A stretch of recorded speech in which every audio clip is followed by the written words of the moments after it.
câmera tá ruim. A câmera tá baixa. Quando estou só, sentindo-me cansada, preocupações perturbam meu coração. Então me acalmo, espero em silêncio Jesus chegar e sentar-se junto a mim. Neste momento tudo se transforma. Me sinto forte ao lado dele. Boa noite. Vamos iniciar a nossa live fazendo aquele momento de oração, elevando os nossos pensamentos ao Pai e pedindo a sua proteção, a sua guarda, para que nesse momento a sua luz seja derramada sobre todos nós. Estaremos aqui conectados nessa rede.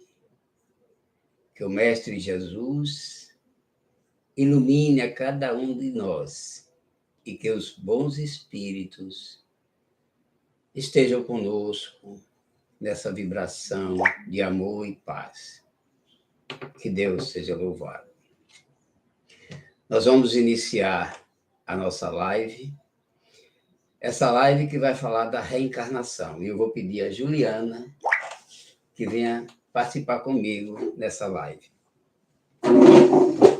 Olá, boa noite a todos. Para quem não me conhece, eu sou Juliana, filha do nosso maravilhoso Gilberto. E hoje eu vou ler um textinho só para iniciar a live dele, fazer uma coisinha diferente aqui para vocês, mexer um pouquinho nessa live, ficar mais animada. No visual também. No visual.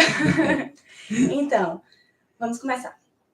Entre os fariseus havia um homem chamado Nicodemos, senador dos judeus, que veio à noite ter com Jesus e lhe disse: Mestre, sabemos que vieste da parte de Deus para nos instruir como um doutor. Portanto, ninguém poderia fazer os milagres que fazes, se Deus não estivesse com ele. Jesus lhes respondeu: em verdade, digo-te, ninguém pode ver o reino de Deus se não nascer de novo. Disse-lhe Nicodemos: como pode nascer um homem já velho? Pode tornar a entrar no ventre de sua mãe para nascer segunda vez? Retorquiu-lhe Jesus: em verdade, digo-te, se um homem não renasce da água e do Espírito, não pode entrar no reino de Deus. Ninguém poderá ver o reino de Deus se não nascer de novo. Respondeu-lhe Nicodemos: como pode isso fazer-se? Jesus lhe observou: pois que és mestre em Israel, e ignora essas coisas? Esse texto é muito lindo. Ele traz justamente o que Jesus já falava sobre reencarnação naquele momento que ele nos visitou aqui. Então, a reencarnação ela está presente em várias passagens do Evangelho de Jesus. E uma coisa que me chamou a atenção aqui, nesse texto, foi quando Nicodemos procurou Jesus à noite, porque ele era um homem muito famoso, muito conhecido, era um juiz do Senado de Roma, e ele não queria se expor para procurar Jesus. Então, naquele momento, ele foi à noite para que não fosse visto.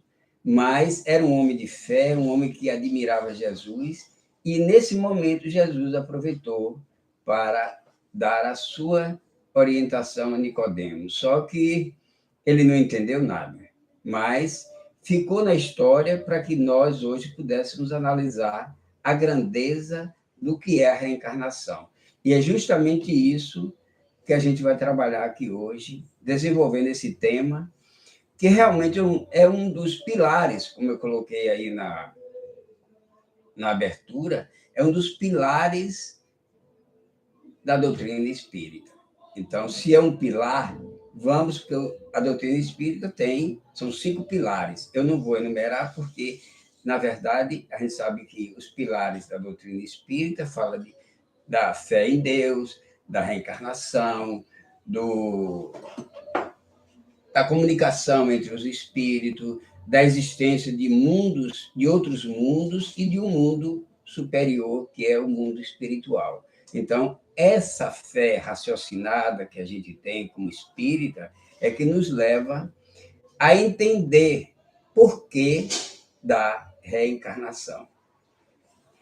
Eu vou contar uma historinha para vocês aqui, para ilustrar a necessidade da educação através da reencarnação. Na Grécia Antiga, existia um senhor muito culto, liturgo. Ele era preparadíssimo. E um dia, ele foi chamado para fazer uma palestra falando da educação. E, nesse momento, as pessoas que o convidaram se surpreenderam, porque Liturgo pediu 6 meses para se preparar para fazer aquela palestra. As pessoas não entenderam muita coisa, porque sabia que ele era um homem de muita cultura e não precisava daquele tempo para falar de um tema tão comum.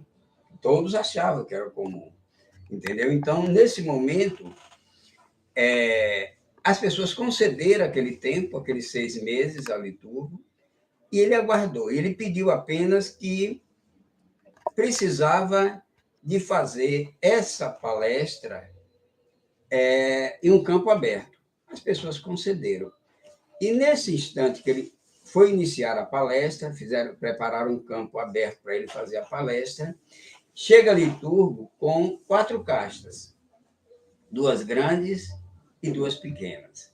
Nas 2 grandes, tinham 2 cachorros, e nas 2 pequenas, tinham 2 lebres. E aí, Liturgo começou a apresentação dele soltando uma lebre.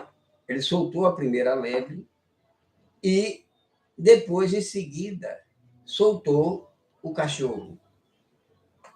O cachorro saiu em disparada e pegou a lebre, abocanhou e destruiu aquela lebre. Todo mundo ficou chocado com aquela cena. Então, Liturgo soltou a segunda lebre e também soltou o segundo cachorro. Então, nesse momento, o cachorro saiu atrás da lebre e... Vamos conectar fora de posição. Estou tentando, pode ir. Então, está tudo bem. É minha assessora aqui, está ajeitando a imagem aí, que está meia torta. Para vocês. Só um momentinho. Desculpa. Então, ele saiu, o cachorro saiu atrás da lebre, abocanhou a lebre e jogou para cima e começou a brincar com a lebre. E todo mundo achou aquele quadro interessantíssimo. Aí Liturgo voltou-se para o público e disse: esse segundo animal, esse segundo cão, e esse segunda lebre foram treinados, foram ensinados. O homem, o ser humano, ele não pode ser treinado dessa forma, mas pode ser educado. Por quê? A educação muda a natureza das pessoas. E a gente sabe que a educação, nesse processo de reencarnação, é um dos itens que mais realmente nos qualifica. Porque a motivação da gente reencarnar aqui na Terra é a educação. O homem educado realmente é um outro ser. O professor Rivail, antes de ser Allan Kardec, ele disse, era Rivail, o ex-cognominado Allan Kardec, no ano de 1828, ele nem pensava ainda em ser espírita. Mas ele tinha uma noção muito grande, era um estudioso, um homem muito preparado, e ele disse, Educação é a arte de formar o ser humano. É a arte de formar o ser humano. Desenvolvimento moral, intelectual e físico. É essa a preparação que o homem vem buscar na Terra. Emmanuel, ele tem uma frase aqui que eu vou citar para vocês, que o conteúdo dessa frase é tão grande que dá para um seminário. É lindo o que Emmanuel coloca aqui. A instrução informa, a educação forma e a evangelização transforma. É interessante que a instrução não garante que o homem seja um homem educado, não transforma o homem em educado. Mas se ele se educa, ele tem a instrução e ele se educa, ele está formado. Mas Emmanuel acrescenta que, além de tudo isso, ele precisa ser evangelizado para se transformar. Então, é importante que a gente sinta que esse conteúdo que essas pessoas trazem, o professor Rivail, é muito interessante que ele traga esses conteúdos para ilustrar a nossa vida. As pessoas traziam e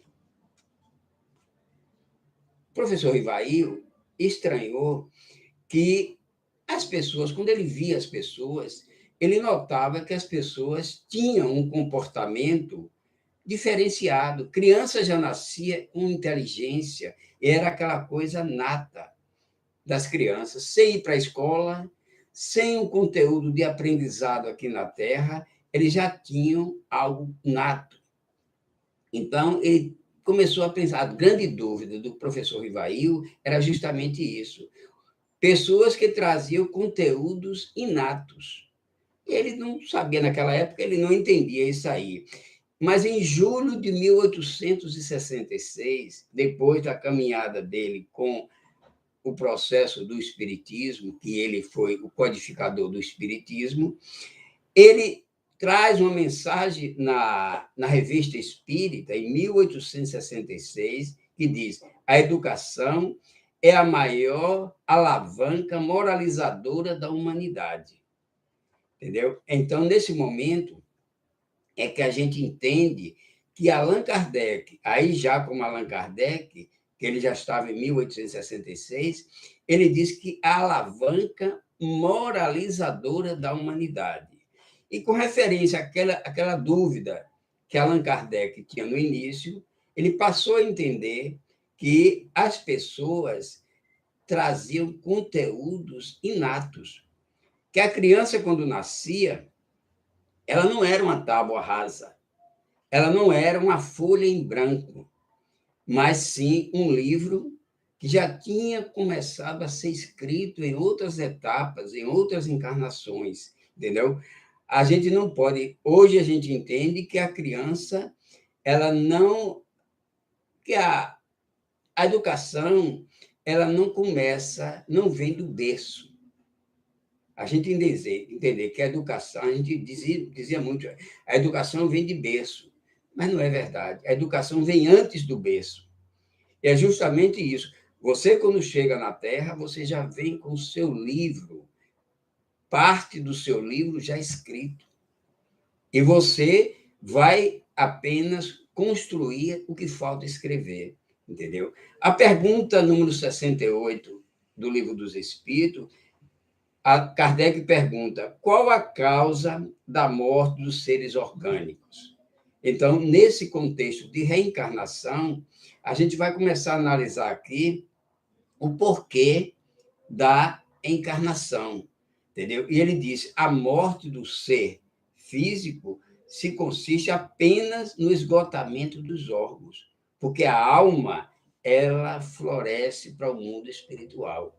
Então, não existe a morte da alma, existe a morte do corpo. Você deixa um corpo que é um vestimento da alma, entendeu? E nesse momento a gente vai para o mundo espiritual, que é o mundo verdadeiro. Na pergunta 84, os espíritos respondem a Kardec, quando Kardec pergunta: os espíritos constituem um mundo à parte, fora daquele que vivemos? Os espíritos respondem para Kardec: sim, o mundo dos espíritos. E o próprio Paulo de Tarso, ele diz: estejais, quando ele escreve aos Coríntios, ele diz: estejais no mundo, mas não sejais do mundo. Porque esse mundo não é nosso. Muita gente faz tanta grandeza, comete tantos desatinos pelas coisas daqui do mundo, mas esse mundo não nos pertence. O nosso mundo é um mundo espiritual. E a felicidade também não é desse mundo. Aqui a felicidade não é deste mundo, mas também nós não somos desse mundo. Entendeu? É muito importante a gente ter essa interpretação. Quando nós não somos felizes aqui, é porque a felicidade não é daqui. A felicidade é do outro mundo. Existem dois mundos: o mundo material, que é onde nós estamos aqui passando uma temporada, e o mundo espiritual, que é o mundo eterno, onde nós vamos viver e também vamos lá várias vezes e retornamos para cá até a gente se evoluir. A pergunta 614 do Livro dos Espíritos, Kardec pergunta: o que é a lei natural? Isso tudo é um processo de reencarnação, porque a lei natural é uma lei que está contida à reencarnação. E Kardec pergunta: o que é a lei natural? Aí os espíritos respondem: é a lei de Deus. Todos nós estamos controlados por essa lei natural, entendeu? E é vivendo, sendo essa pessoa, vivendo essa lei natural, que a gente não se afastando dessa lei natural, é que a gente vai continuar tendo o nosso desenvolvimento, o nosso equilíbrio. Entendeu? Na pergunta 85, Kardec pergunta: qual dos dois mundos, o espiritual ou o corpóreo, é o mais importante?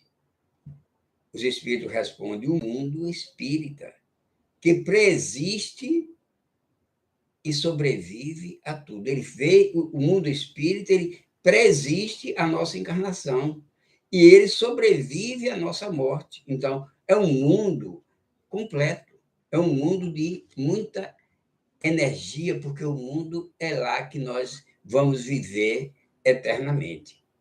Na pergunta 86, que Kardec realmente ele sai insistindo. Ele sai insistindo e perguntando. Ele não está satisfeito, ele parte para uma nova pergunta. E a gente vê isso, muitas vezes, a gente vê assim, muitas pessoas têm esse hábito de estar perguntando tudo aos espíritos. E muitas vezes, os espíritos, se os espíritos, às vezes, muitos deles, perdem a paciência. E no dia que um espírito que nos assiste perder a paciência com você, troque de mentor. Porque os espíritos que atenderam a Kardec, nenhum deles perdeu a paciência. E o máximo que ele dizia era: eu já disse isso, pesquise que eu já falei sobre isso. Eles não se aborreciam, não se zangavam, não criava nenhuma dificuldade de estar ali respondendo, entendeu? Então, vamos à próxima pergunta que vem nos esclarecer coisas muito importantes que nós vamos tratar aqui hoje. O mundo corporal poderia deixar de existir ou nunca ter existido sem que isso alterasse a essência do mundo espírita? De certo que sim, eles respondem. Eles são independentes. Agora, veja o que vem depois. Contudo, olha, gente, toda vez que você estiver lendo algo que tiver uma conjunção assim, dividindo uma frase, o que vale geralmente é o que está depois. Contudo, mas, porém, contudo, todavia, são conjunções que realmente nos faz refletir. O que vem depois vem esclarecer. É como se você dissesse assim: fulano é uma pessoa boa, mas aí você já pode ver que vem coisa ruim. Depois daquele boa, é só para assoprar. Mas, na verdade, aquela pessoa deve ter algum detalhe ali que não tem nada a ver com bondade. Então, aí, quando ele diz assim, contudo, é interessante a correlação entre ambos, é preciso entender que a relação entre o mundo espiritual e o mundo material é de muita grandeza. Por quê? Porque o mundo material é escola. Deixa eu ver se eu ajeito essa câmera aqui, que ela... Isso. O mundo espiritual é uma escola para uns e é um hospital para outros. Então, é importante que a gente venha para esse mundo para lapidar os nossos espíritos. E aqui, a gente cumprindo as nossas obrigações, a gente, com certeza, a gente vai sair daqui melhorado.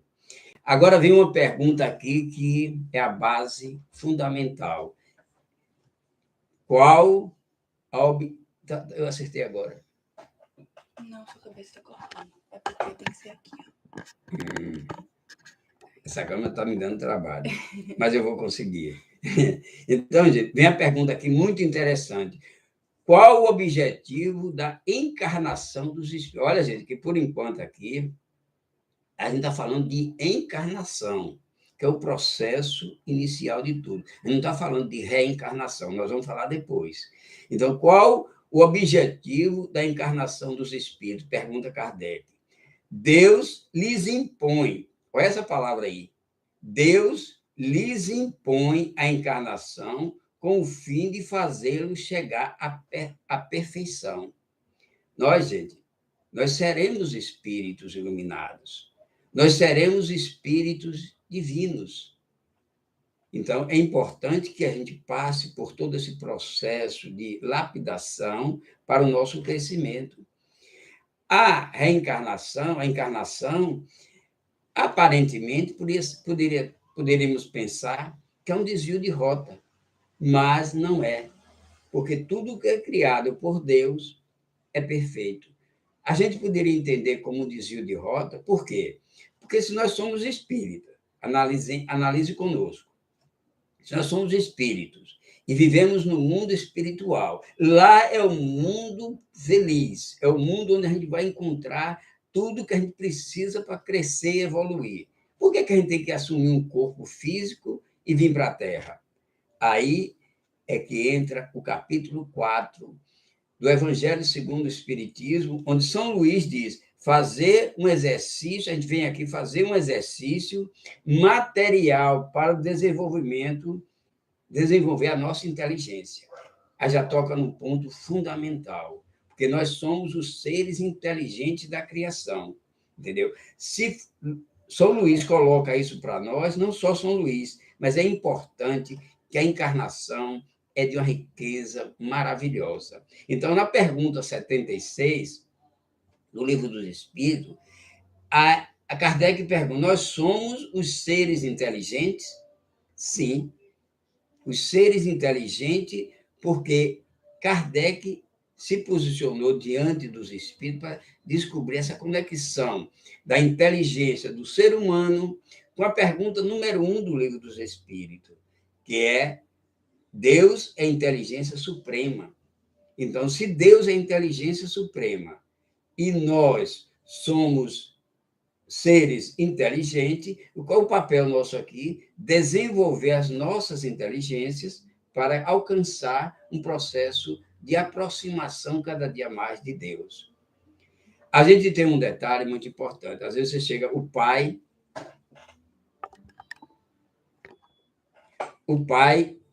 ele está com um filho doente, porque tem uma criança de 4 anos e a criança está com infecção.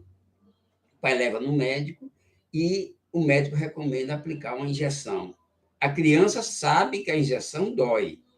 Então, o que é que ela faz? Não quero, não aceito. Aí o pai diz: mas eu te amo, eu preciso que você tome essa injeção, você me ama, imagine se você não me amasse.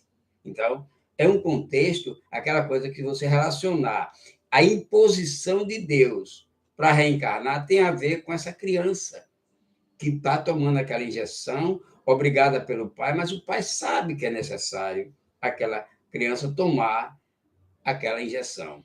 Você está lá, dá outro exemplo aqui, você está lá numa bem boa, no mundo espiritual, tranquilo, aí o seu mentor bota a mão no seu ombro e diz, você vai reencarnar.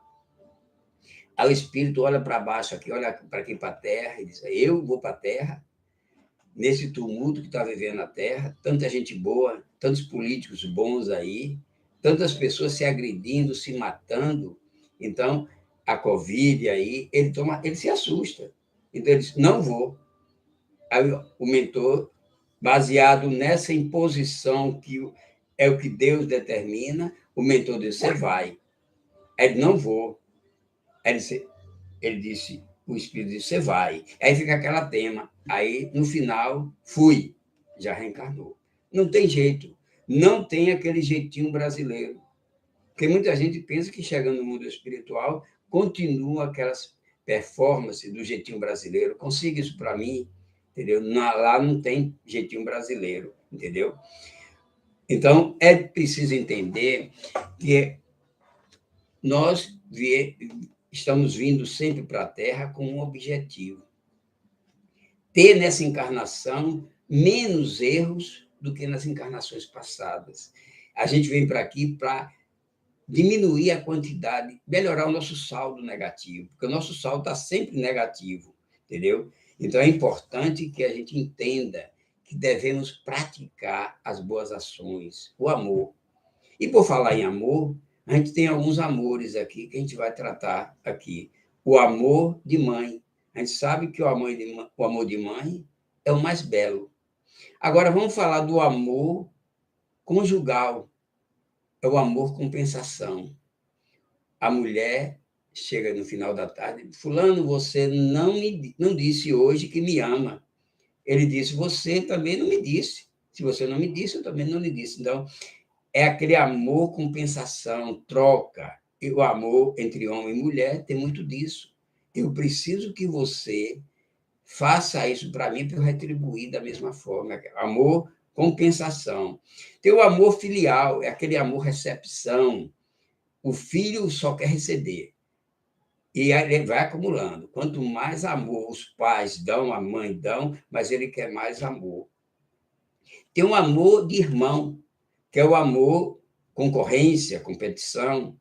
Então, nesse amor, as brigas, os desentendimentos, isso são muito válidos. Por quê? Porque no momento que os irmãos estão em conflitos, eles estão se preparando para o mundo. É se preparando para o mundo que ele vai enfrentar o mundo lá fora. Ele vai saber se defender diante do emprego, diante da sociedade, diante de um mundo que é competitivo. Então, esse amor que existe entre irmãos é aquela coisa interessante, é um aprendizado.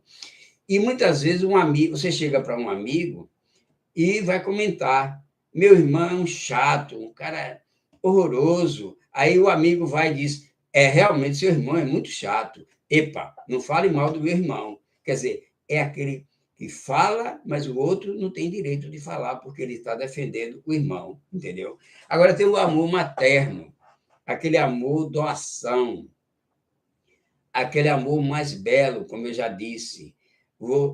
A mãe recebe um filho, ama. Ela recebe 10 filhos, ela ama do mesmo jeito. Se ela receber 20 ou mais filhos, ela vai ter amor para todos os filhos. Existe também aquela dificuldade que a mãe sente na hora das perdas. Quando a mãe, as perdas que acontecem na hora de cortar o cordão umbilical, a hora que tem a desamamentação, que a criança para de ser amamentada, são perdas, são desligamentos que vão acontecer. Mas a pior de toda é quando aquela uma aparece na sua vida para levar seu filho. Essa perda aí é irreparável para a mãe, entendeu? Então, a mãe tem um amor egoísta, não é um amor puro e limpo. É um amor, como eu disse, mais belo, mas é um amor egoísta, entendeu? Meu filho, a mãe diz assim, meu filho, eu crio meu filho para o mundo. Aí você pergunta, e qual é o mundo? Minha casa, entendeu? Então, é aquele amor, propriedade, ele é meu filho, entendeu? Quer ver um outro exemplo? Duas mães conversam em um salão e dois filhos pequenos brincam lá na área lá fora, entendeu? Então, de repente, uma das crianças lá se machuca e começa a gritar e chorar. As duas mães saem apavoradas para socorrer os filhos. Aí, quando aquela mãe vê que não é o filho dela, ai, meu Deus, é bom, que bom, não foi meu filho. Quer dizer, é aquele amor que não é por igual. Não é o amor que dividido em iguais proporções. Muito embora ela vá ajudar outra mãe, vai se ajudar, cuidar daquela criança, mas ela se ajuda aliviada. Então, é nesse momento que a gente sente que o amor é muito egoísta. Esse amor egoísta é que faz com que nós precisamos retornar ao mundo material para irmos trabalhando. Aí a gente vai, aprende o verdadeiro amor, e porque a gente pode fazer isso todas as noites, em desdobramento, a gente pode estar em contato com o mundo espiritual, porque a gente não perde tempo. Está aqui, está lá. Então, é importante que a gente aprenda que a vida é uma constante evolução. Outra pergunta interessante que Kardec faz é: na erradicidade, o espírito progride? Aí os espíritos respondem: pode melhorar-se, tais sejam a vontade e o desejo que tenha de conseguir. Todavia, olha a conjunção de novo, todavia, o que é que ele vem depois aí? Vem um complemento que garante tudo. Todavia, na existência corporal é que põe em prática as ideias que adquiriu. Tudo que ele precisa aprender é aqui, né? Porque lá no mundo espiritual você vê o mundo de uma forma mais tranquila. Aqui já não é assim. Você recebe os bloqueios do corpo e você precisa realmente estar modificado para você fazer crescer dentro de você a sua evolução, entendeu? Nós não reencarnamos na Terra por punição. A prova disso é que existe um grande número de espíritos lá para reencarnar, e nós fomos escolhidos. Nós somos aqui 8 bilhões de pessoas vivendo na Terra. Nós, merecidamente, nós reencarnamos por merecimento. Não foi por punição. E muita gente pensa que reencarnou na Terra por punição. Então, é interessante que nós estamos aqui por merecimento, porque a fila lá é grande.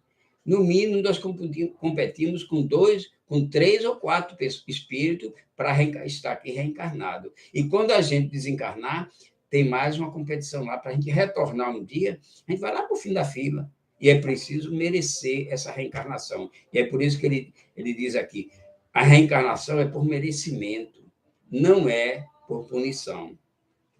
O espírito Hamed, ele diz, um erro, em uma das obras dele, ele diz assim, um erro em clima de acerto é uma tentativa frustrada de acertar e não deixa de valer. Até os erros contam pelo nosso processo de evolução.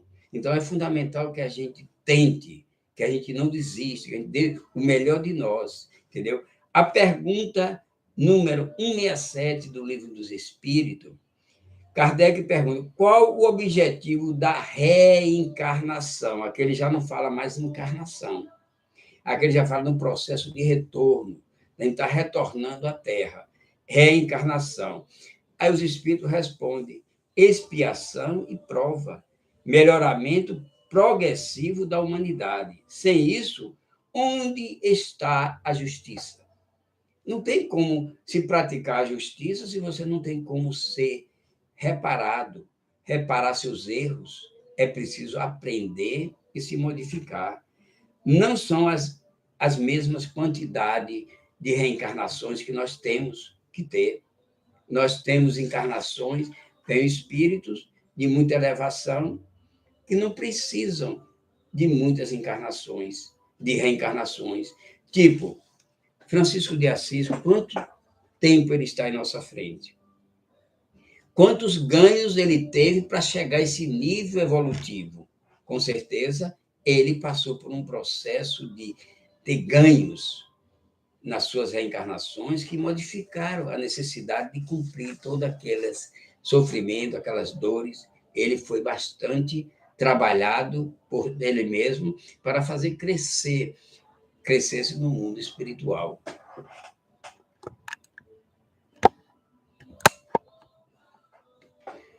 Se eu não quebrar essa câmera, eu consigo ajeitar ela. Como pode, a pergunta 166 do Livro dos Espíritos é a seguinte: como pode a alma que não alcançou a perfeição ainda durante a vida corpórea acabar de se depurar, sofrendo a prova de uma nova existência? Olha como ele coloca aí, sofrendo. Não vem para aqui brincar. Se ela não se depurou nas encarnações anteriores, ela volta para cá para sofrer as necessidades que ela precisa passar para ser lapidada, para evoluir. Na pergunta 171, eu vou adiantar um pouquinho, porque o tempo já vai bastante adiantado e eu preciso terminar esse texto. Em que se funda o dogma da reencarnação? Olha que pergunta interessante. Em que se funda o dogma da reencarnação? Na justiça de Deus e na revelação. Pois incessantemente repetimos, o bom Pai aqui na Terra, deixa sempre aberta a seus filhos uma porta para o arrependimento. Então, o que é que diz o livro Céu e Inferno? Naquele texto, Código Penal da Vida Futura, ele diz que o arrependimento é a primeira etapa que o espírito endividado passa para começar a sua evolução, porque ele arrepende, depois ele repara e depois ele expurga. Então, esse livro, que traz o Código Penal da Vida Futura, eu acho que todos nós deveríamos ler esse capítulo. É curtinho, são 33 ou 32 itens que a gente pode internalizar como um grande aprendizado. Tudo que a gente precisa saber em matéria de preparação para uma vida futura está ali naquele Código Penal. Saiu do Código Penal, você já se tornou um devedor. Então, é muito importante que a gente entenda essa grandeza, Código Penal da Vida Futura. Memorize isso, pegue lá, não precisa nem ler o livro todo, entendeu? É o Céu e o Inferno. Mas se você ler o Código Penal da Vida Futura, você vai ficar encantado com a riqueza de detalhes que traz aquele livro, entendeu? O Céu e o Inferno é um livro interessante, vale a pena ler. A pergunta 261, nas provações que ele cumpre passar para atingir a perfeição, tem um espírito que sofrer tentações de todas as naturezas? Claro que não. A gente viu aqui, eu já falar de Francisco de Assis. Você acha que um espírito que já chegou ao nível tão superior, ele ficou aqui pagando pequenas dívidas? Aí os espíritos respondem, certo que não, pois bem sabeis haver espíritos que desde o começo tomam um caminho que os exime de muitas provas. Você passa por diversas provas se você tiver muitas dívidas. Mas se você não cometeu grandes dívidas, você vai evoluindo, vai passando. Você não precisa passar por grandes provações.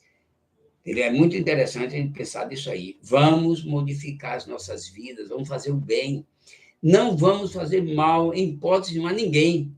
Porque é muito interessante a gente sair dessa encarnação fortalecidos e chegar no mundo espiritual para ser feliz.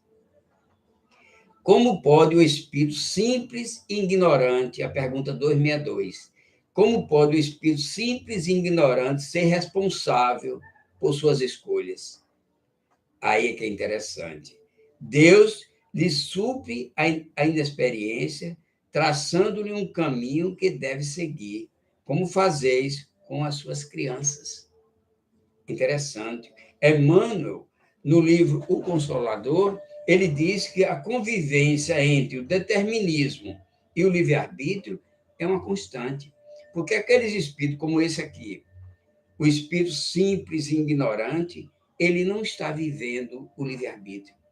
O livre-arbítrio é seguido por espíritos mais evoluídos, aquele que já tem o discernimento para fazer da sua vida um encaminhamento.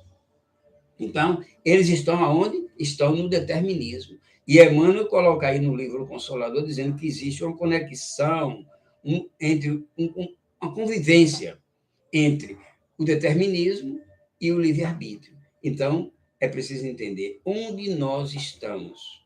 Onde você está? Você está sendo orientado pelo determinismo, que a coisa vem imposta, vem determinada, vem como uma ordem. E hoje você já está no livre-arbítrio de fazer suas próprias escolhas. É muito importante você pensar nisso. Entendeu? Deixa eu ver qual é a pergunta. 262. A pergunta 258 agora. Quando na erraticidade, antes de começar nova existência corporal, tem o espírito consciência e previsão do que lhe sucederá no curso da vida terrena? Olha que pergunta interessante. Ele está lá no mundo espiritual e vai reencarnar. Ele tem noção do que vai suceder com ele aqui durante a encarnação? E os espíritos respondem: ele próprio escolhe o gênero de provas por qual irá passar. Consiste aí já no livre-arbítrio. Se for alguém que estiver ainda no determinismo, ele não tem noção.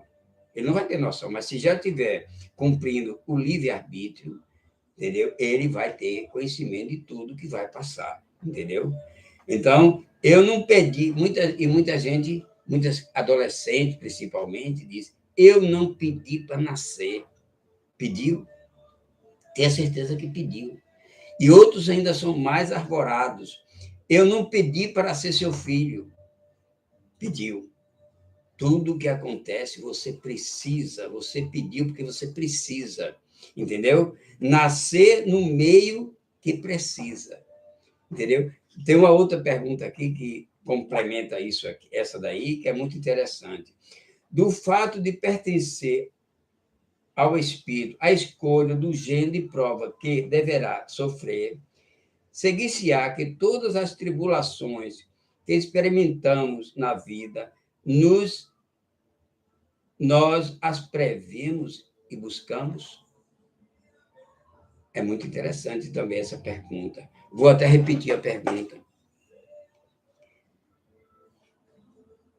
Do fato de pertencer ao espírito, a escolha do gênero de provas que deve sofrer, seguir-se-á que todas as tribulações que experimentamos na vida, nós as prevíamos e buscamos?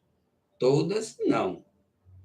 Aí o Espírito responde: todas, não. Ninguém pode dizer que haveis previsto e buscado tudo que vos sucede no mundo, até as mínimas coisas. Vamos supor, você toma uma topada, uma pedra no meio da rua, você toma uma topada, esfola o seu pé. Estava previsto isso? Não. Ali foi em vigilância sua ou de quem deixou aquela pedra ali no caminho e você não soube se desviar daquela pedra. Agora, a convivência com as pessoas, os relacionamentos que você tem, poder aceitar as pessoas. Tipo assim, você em casa é um, na rua você é outro. Na rua você, tudo bem, desculpe, fica à vontade, posso fazer isso. Isso na rua. Em casa, cala a boca, não me interessa. Quer dizer, você muda o comportamento. Então, o que acontece? Nesse momento, você está sendo descortês, deselegante com aqueles espíritos que são os mais necessitados de você tratar bem. E você, muitas vezes, convive com pessoas tóxicas, com pessoas de difícil conteúdo, mas você precisa viver e aceitar aquelas pessoas como um caminho para a sua evolução, entendeu? Então, é preciso haver comportamentos que convença a grandeza de cada um de nós. A pergunta 260, nós já estamos chegando ao final. Como pode o espírito desejar nascer entre gente de má vida? Não é interessante essa pergunta? Kardec realmente vai lá cutucando e perguntando. Como pode você pedir para nascer ao lado de pessoas de má vida? Não é interessante isso? São as necessidades. O Espírito responde: forçoso é que seja posto no meio onde possa sofrer as provas que merece. Porque de que adianta você é cheio de defeitos, você vem num lar onde as virtudes estão ali presentes, você não tem condição de ser testado, de ser acolhido. Então, é nesse momento que a gente precisa ser testado. Você está preparado, que a gente vem aqui para ser provado. É nesse momento da prova que você nasce ao lado de bandidos, nasce ao lado de pessoas de má fé, pessoas desonestas, para você ser testado se você já corrigiu os seus defeitos. É por isso que os Espíritos respondem: é um momento, é forçoso que seja posto no meio onde possa sofrer as provas que precisa. Entendeu? Então, é nesse momento que você tem que ser testado. E nós vamos às duas últimas perguntas aqui, quer dizer, a pergunta 384. Por que do choro ao nascer? Um dos seres mais evoluídos do mundo precisa passar pela fase da infância, tem que chorar para receber a atenção. Porque a atenção... Porque as pessoas, os seres humanos, são os mais dependentes que existem. Nós sabemos que os animais eles são muito independentes, mas a criança, se você não cuida na primeira infância, ela não sobrevive. Então, o choro é uma espécie de defesa, de necessidade, de demonstrar a necessidade da criança. E, finalmente, a última pergunta, 385, que ela vai ter uma resposta bastante ampla, mas eu vou tentar resumir ao máximo. O que motiva a mudança de se operar no caráter do indivíduo em certas idades? Tipo assim, a criança vai desenvolvendo, o adolescente chega adolescente e fica rebelde. O que acontece com isso? Aí os espíritos respondem, o espírito retorna à natureza que lhe é própria e se mostra qual era. Então, é por isso que ele vem para o mundo naquela família, ele vem com os erros todos possíveis para ser, durante a formação, a educação, ele pode diminuir a quantidade de erros. Por exemplo, se ele traz 10 dívidas, 10 erros do passado, e aqui ele não teve uma educação muito boa, e ele reparou apenas 9, ele vai para lá, ele retorna com saldo negativo. Agora, se ele vem para aqui, para a encarnação, com 10 erros, ou com 9 erros, e ele consegue melhorar em 10 itens, ele retorna para o mundo espiritual com um ponto positivo. Houve um crescimento, entendeu? Então, é importante que a gente entenda que educar é muito importante. Quer ver uma coisa interessante? Educar é muito bom, mas a gente vê isso no cotidiano das pessoas.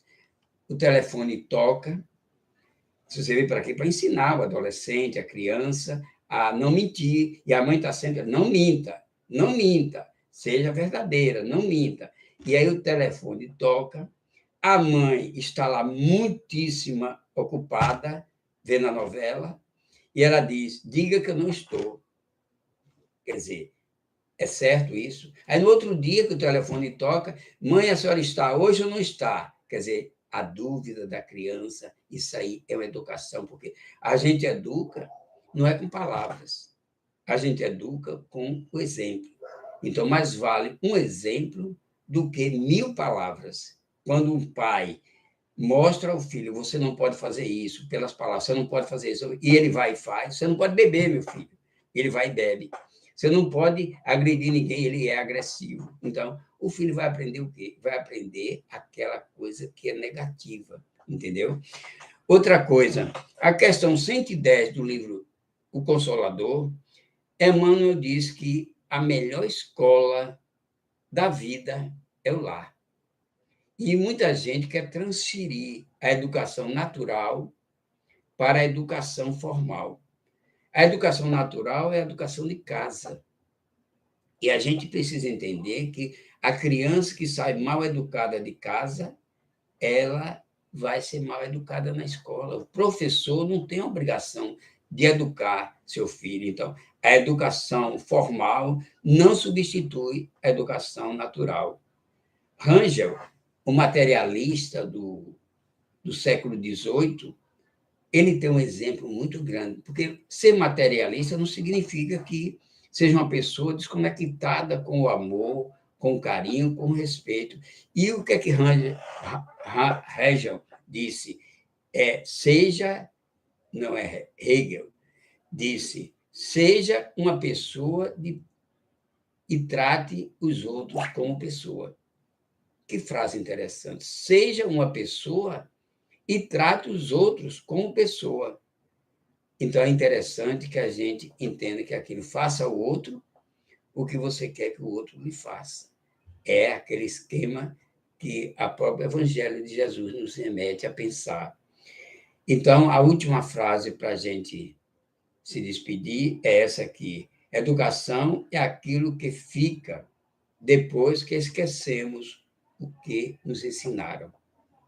É aquilo que amadurece, que a gente não precisa decorar o que é educação. É aquilo que a gente passa a vivenciar. Então, sejamos educados, sejamos felizes, compartilhemos o amor, porque a reencarnação é uma oportunidade de grandeza. E se você tem grandeza na sua vida, se você ama as pessoas que estão em torno de você, se você é uma pessoa que tem conteúdos morais para ensinar através do exemplo, é essa educação que vai ficar aqui, porque a educação é aquilo que fica depois que você esquece o que você aprendeu, o que foi lhe ensinado, que é aquilo que amadurece, que vai produzir efeitos positivos em sua vida. Muito obrigado a todos pela paciência de me escutar e muita luz na vida de vocês. Que Deus seja louvado.